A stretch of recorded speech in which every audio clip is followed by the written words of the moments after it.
હું છું અલ્પાને આપ જોઈ રહ્યા છો CB24 ન્યૂઝ। શિક્ષણ રાજ્યમંત્રી શ્રી પ્રફુલભાઈ પાનસેરિયાએ પક્ષી બચાવો પ્રકૃતિ બચાવોનો સંદેશ આપ્યો હતો। ઉનાળાની ધગધગતા ભઠ્ઠા જેવી ગરમીમાં તરસથી ત્રસ્ત અબોલ પક્ષીઓને બચાવવાનો સંદેશ આપતા રાજ્યના શિક્ષણ મંત્રી પ્રફુલભાઈ પાનસેરિયાએ આજે તેમના નિવાસ સ્થાનેથી પક્ષી પ્રેમ અને પર્યાવરણ સંરક્ષણ માટે સૌ નાગરિકોને અનુરોધ કર્યો હતો।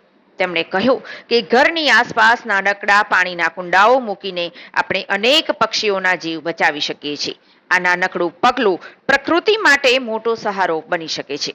આજ મિત્રો, નાના બાળકો, સ્કૂલના સ્ટુડન્ટ્સને એક સરસ ઉનાળામાં આ પ્રવૃત્તિ કરવા માટે હું વિનંતી કરું છું।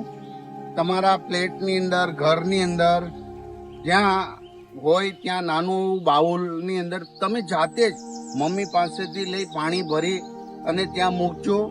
ચકલી, પોપટ, કંઈ પણ પક્ષીઓ જો પાણી પીવા આવશે પછી તમે જોજો, બહુ જ આનંદ આવશે। બધાય બાળકોને હું વિનંતી કરું છું, શાળા, ઘર, બધી જગ્યા પર તમે આ કુંડાઓ ભરી અને સવાર સાંજ ભરી દેજો, જેથી કરીને પક્ષીઓને પાણી પીવાનું અને આપણે પર્યાવરણ બચાવી શકીશું।